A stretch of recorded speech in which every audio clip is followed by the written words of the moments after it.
はい、皆さんこんにちは。はじめまして。私はウニマ国立大学で日本語を専攻しているYohanes Bumiです。今回はefektivitas penggunaan media aplikasi Anki Droid untuk pembelajaran bahasa Jepang di SMA Negeri 1 Tondano Nitsuite Ohaneshita desu. Dalam mencapai tujuan pendidikan, ada berbagai macam hal yang harus diperhatikan oleh guru. Salah satunya adalah metode pembelajaran yang akan dipakai guru. Agar tujuan pendidikan dapat tercapai, guru juga harus memikirkan beberapa faktor untuk menunjang hal tersebut, termasuk media atau alat bantu yang akan digunakan pada saat pembelajaran. Media pembelajaran memiliki peranan yang sangat penting dalam kegiatan belajar dan mengajar. Karena media dapat membantu guru dalam menyampaikan materi agar dapat dicerna siswa dengan lebih mudah. Media adalah segala sesuatu yang dapat digunakan untuk menyalurkan pesan dari pengirim ke penerima, sehingga dapat merangsang pikiran, perasaan, perhatian, dan minat serta perhatian siswa sedemikian rupa sehingga proses belajar terjadi. Dapat disimpulkan bahwa media pembelajaran adalah suatu perantara yang dapat membuat suatu informasi tersampaikan dengan lebih baik dengan tujuan agar dapat merangsang peserta didik untuk belajar. Pengajar harus pandai memilih atau menggunakan media yang tepat agar proses belajar dan pembelajaran dapat berjalan dengan baik dan juga efektif. Ada berbagai macam media yang bisa digunakan oleh guru. Seiring dengan perkembangan zaman, pada masa kini, teknologi pun semakin maju dan juga canggih.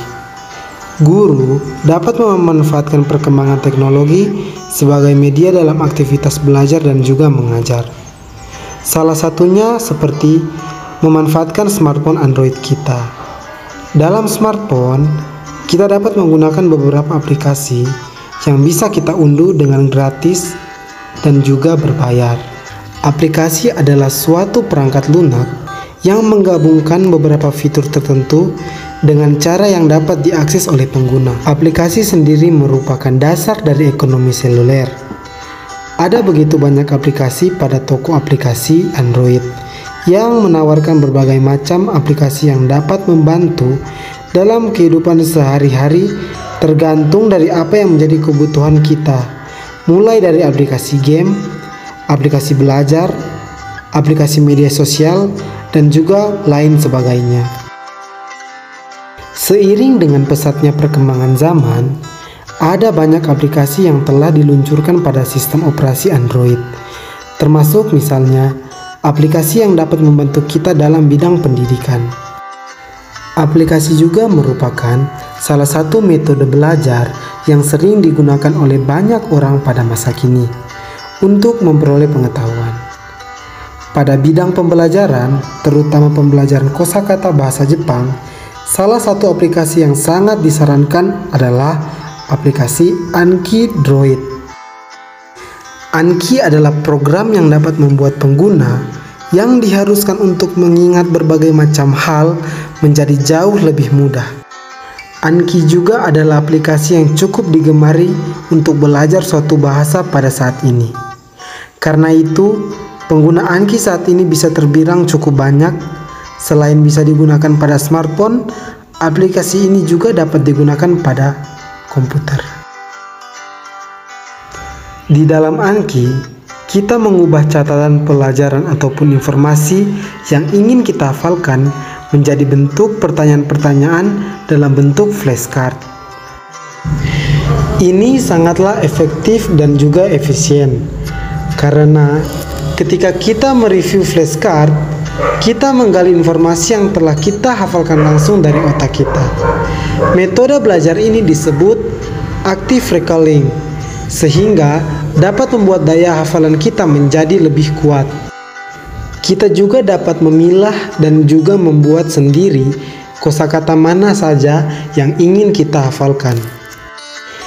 Dalam Anki, kita dapat menikmati beberapa fitur menarik yang telah disediakan oleh aplikasi tersebut, yaitu fitur-fitur seperti kita dapat menambahkan audio dan juga gambar dari kosakata yang ingin kita hafalkan untuk memudahkan kita dalam proses penghafalan.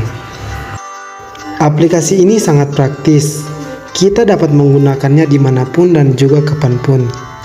Dan juga aplikasi ini tersedia gratis di Play Store dan juga App Store. Hai minasan, ijo desu.